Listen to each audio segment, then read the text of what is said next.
Hey everyone, this is LuckySevenDX. Welcome back to Let's Play Legend of Zelda Spirit Tracks. In the last episode, Zelda became a spirit because she died in the episode previous to this thanks to Two Hat Douchebag and his two hats, which really were just covering horns because he's a demon. And also demon magic, which is causing the laws of physics to break, and there's this creepy tower floating in the air. I kinda like this angle. They both stop, take a little look, and like, man, things are just going to hell right now. And thus we are at the Tower of Spirits. It seems like they walked the way here, which actually, if you think about it, why did they even need to take that tunnel before? Why did Zelda even need to take the train? If you kind of look at Hyrule Castle and the tower, I mean, it doesn't seem like it's that far of a walking distance. Like, you know, maybe it'll take like an hour or so, but I mean, we just walked the way there using a tunnel anyway. I mean, why can't you just leave Castletown and just walk alongside the train tracks? That's not too hard either, but, you know, plot, Nintendo logic, you know, they have to have explicit plots. You can't just like free roam the Zelda universe in this game, I guess. So we had to go to the Tower of the Spirits through the tunnel, and we did that. And now we are here with this person. Her name is Anjean. Just think about it for a moment. Anjean. It's another one of those train puns. We're gonna be seeing that for almost every character's name who's like sort of related to any sort of like ancient character's name is basically a pun on train stuff. Because apparently this land is just all about trains. I mean, you kind of think, like, you know, oh, this is the latest game in the series, and thus there's trains because of that, but, I mean, based on the way she's talking, I mean, these trains aren't an invention of the people who came here. They're basically here, since the beginning, so I guess in this world, I mean, in this new land that they discovered, they're just trains. They were just there. They weren't ever invented, I guess, is what you have to imply. So basically what they're saying here is, Tetra, back from Wind Waker, met Anjean when she came here, and this also confirms that yes, this Zelda is a descendant of the Tetra, the original Wind Waker Zelda, I guess. I think it's either granddaughter or great-granddaughter, I don't remember. I think it's supposed to be 100 years ago or something like that. Although it makes you wonder, how old is Nico really? Like, seriously. He must be like 110 years old. It's ridiculous. Nico, you are a champ to be like that active and just to be that awesome when you're like freaking older than anyone ever. Nico's immortal, we just know that. So anyway, what she's explaining here, which I am failing to talk about, is basically the Chancellor Cole, aka Two Hat Douchebag, and Byrne are trying to resurrect the Demon King by basically getting rid of the Spirit Tracks, breaking the Tower of Spirits, which is basically what's holding this demon in place, which is, you know, what the story Nico was telling at the beginning of the game, basically.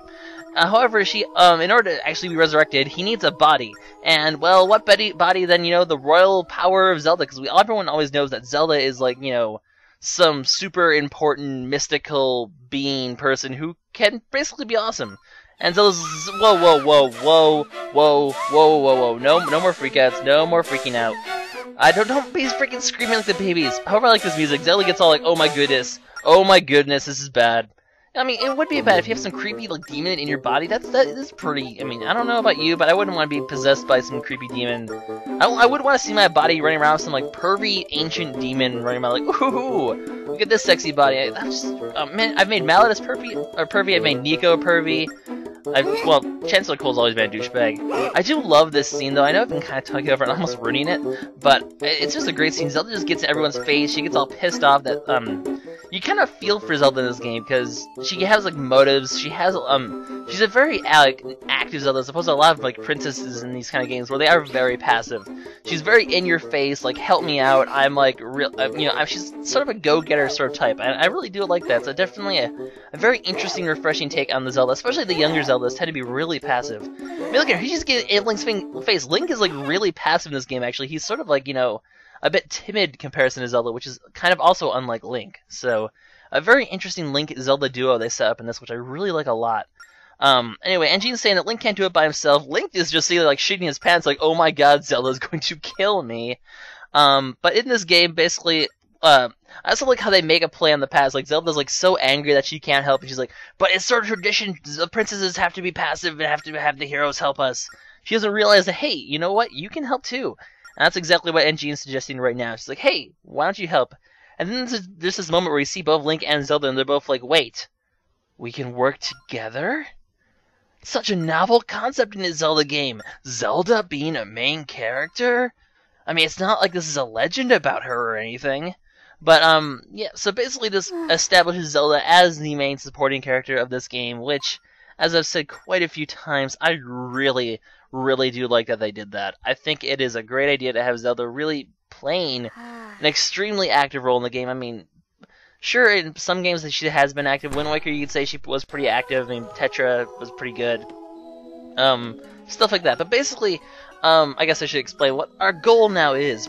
Basically, we need to resurrect the spirit tracks, and by doing that, we need to get rail maps. There are 4 main areas in this game, so there will be 4 rail maps, and then 4 temples as well. Although I'm not saying there's 5 temples, that there's 4 temples anyway. There's actually more than that. I kind of actually just said there's actually 5 in this game. But then there's also this, which is the Tower of Spirits. Now this is very similar to the Temple of the Ocean King. And before I forget, I just showed up both ways of saving there, so you can save and continue by doing that, or you can press, is it start or something like that, and then save and continue that way. Yeah, actual buttons in this game, my goodness. So now we have to climb this tower and retrieve the rail maps inside. Unfortunately, we can only go up so far because, well, the tower got freaking taken out. So that's probably a problem. I mean, I wish you could look up here and see exactly if, like, you know, the ceiling's been ripped off, because that would be kind of interesting. By the way, down here, when you'll see these on every floor, you can actually use those to go back to the entrance. No reason to do that at the moment. But basically, we have to go into each floor and retrieve rail maps. Now, luckily, unlike the Temple of the Ocean King back in Phantom Hourglass, which is one of the main problems of the game, you don't have to redo floors. You'll just be able to go up to the next one whenever you want. However, we will be, as you'll see soon, we will be going back here because there are a lot of extra goodies to get. Now, oh my god, that is a phantom. That thing is pretty freaking creepy. That thing looks like it's going to kill us. You're friendly. Oh my god, he's trying to kill us. Run away. I mean, you think the red lights and the creepy music would usually mean, yeah, you should run. Also, like the Temple of the Ocean King, the Tower of Spirits will contain phantoms, which are basically enemies that we can't kill. Well, I say that lightly, but, because there is ways around them. However, basically, so they will be stuck in the halls, and as you can see, we don't have a chance to fight. That thing's gonna just destroy us. Now, they are supposed to be the Tower Guardians, which obviously makes them really strong as well, because they're supposed to be the good guys, but unfortunately, thanks to the Tower Defense's weakening, they've been taken over by evil spirits, and they just want to destroy us. Also, the other reason you can't fight phantoms, as will be seen later, if they actually hit you, they will actually knock you out and like, send you back to the start of the floor. So basically, they're there to sort of be, you just basically have to avoid them and work around them as you're doing this, which makes it really interesting. Worked very well in the Temple of the Ocean King back in Phantom Hourglass. They were there too, where you basically had to dodge them, and it makes for very interesting puzzles, and I do like the way they do it in this game. Now, the way we have to fight them is we have to get all 3 tiers of light to power up our sword. You can see them up on the map there. And once we get them, we can strike the Phantom in the back and kill him. But first I'm going to go ahead and demonstrate what happens if, well, first of all, how you escape Phantoms if they catch you. As you can see when they're on the screen up there, they do have the same sort of, they're like the guards back in a couple episodes ago when we were getting Zelda out. If they see you, they will chase after you, though, this time. And unless you're in one of these little safe zones here, see, I can even strike him and he won't even fight us. If you're in those safe zones there, you'll be safe. However, if he does manage to hit you when you're not in a safe zone, you will fall down on your ass and looks like, oh, that hurt.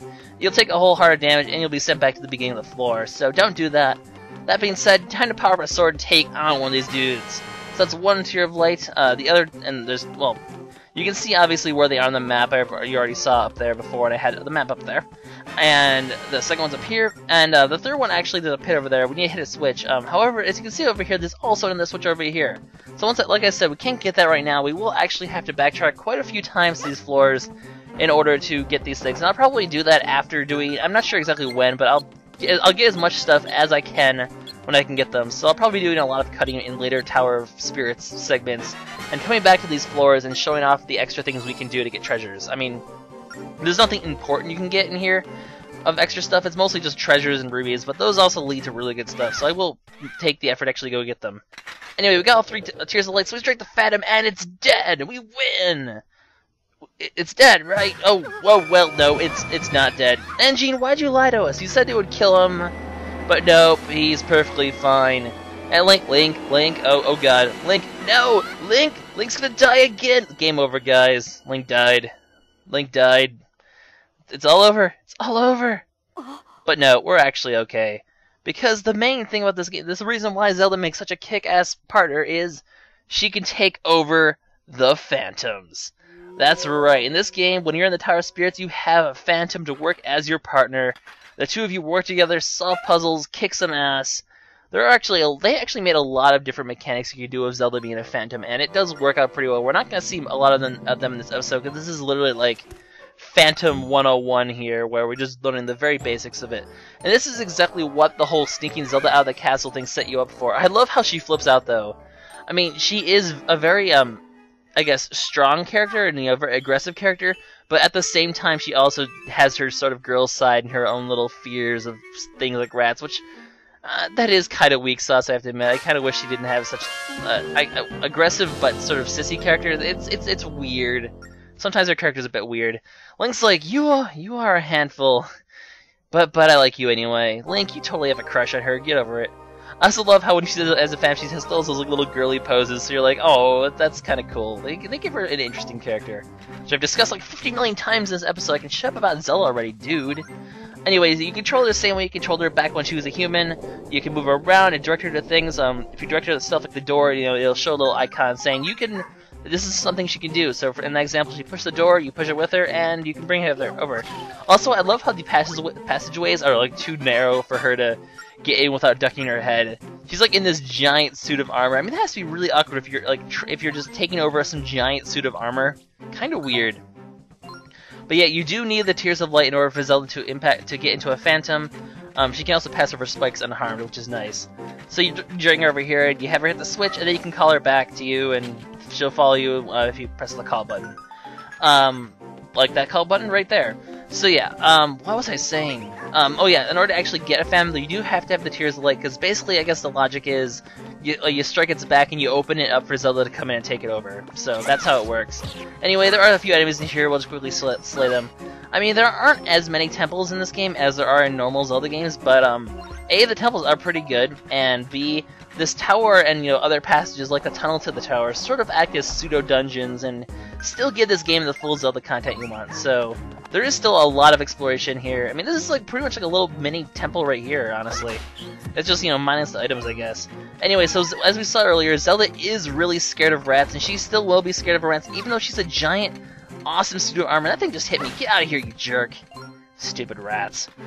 So if there's rats around, they are her weakness. She's like an elephant, basically. Like, you know, if there's rats around, she's powerless to do everything. That actually reminds me of that one level in Donkey Kong Country 3, now that I think about it.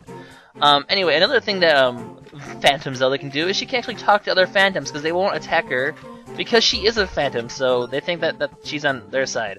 So you can also use them, like we used a Link to distract the guards. We can actually use, it's kind of role reversal here, because now the guards are pretty much the Phantoms, and we can use Zelda to distract them instead. So basically, that's yet another interesting dynamic to the puzzle is, you know, using Zelda to sort of manipulate the Phantoms as well. So, interesting ways you can do things. As you can see, there's a treasure up there. There's also a cracked wall over here. We can't do anything of those yet. Yet again, more reasons why we need to come back here and do stuff. I'm trying to get him to talk here, but he seems to just kind of notice. This job is hard on the feet. Yeah, it would be to stand around all day, I guess. I'm trying to get this distraction, but because I want to actually try to hit this guy in the back. But he does turn around a little bit here. I managed to hit him in the back. If you do hit him in the back, Zelda will leave her old Phantom and enter the new one. Now, if you're trying to enter, if the old Phantom was on the floor, he will the same floor of the new Phantom, he will reappear. But if there's only one Phantom, you can actually use that to eliminate all Phantoms on the floor, which is kind of nice. Anyway, eventually you reach the end of the tower segment. There's usually 3 or 4 floors, well, including this one, so there's more like 2 or 3 floors of like actual puzzles before you get to the top.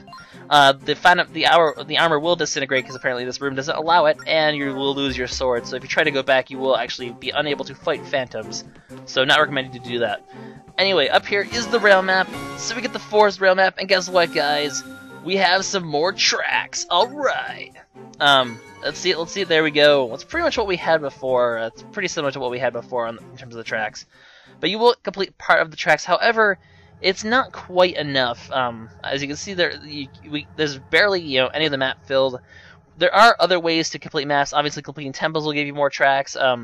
As we'll learn soon, there's actually something you have to do before each temple in order to finish completing the tracks to the temple. And there's also going to be a side quest you can do to actually increase the number of tracks in the field as well. And the reason why you want more tracks, well, A, it means shortcuts in general, and B, well, there's also some warp points they'll be able to access because of these tracks, and new areas and side quests that we'll be able to access thanks to the new tracks. So, a lot of this game is basically side questing in order to get tracks, and then side questing with whatever we unlock using those new tracks. Because none of them are necessary to complete the game, the side quest ones, obviously. but they do unlock a lot of content. It's almost like Majora's Mask, where it is sort of a shortish story in terms of a lot of dungeon, but there are a lot of side quest stuff you can do, so it sort of balances things out, I guess. Anyway, Anjean's like, yay, you were succeeded in getting the rail map, you're awesome, hurrah. But as Zelda just pointed out, there are a small portion of tracks, so the other way to get it is, well, the temple's up there, obviously we can't reach it, but there is going to be, come on, tell me what we're doing. This is just a freaking long-winded explanation, Anjean. Freaking old people don't know when to be quiet. Basically, so they're called Locomos. They're like spirits. Like I said before, they aren't exactly like spirits in like the old world. Like, each land has to have its own spirits, I guess. This isn't like old Hyrule where we had our forest spirit Saria and our fire spirit Darunia and whatnot. And Ruto, I remember Ruto, Why Nimari Link, how funny. But the new spirits, like, you know, the Locomos, all the ancient ones, like I said before, are pretty much named after train stuff as well, so it's interesting.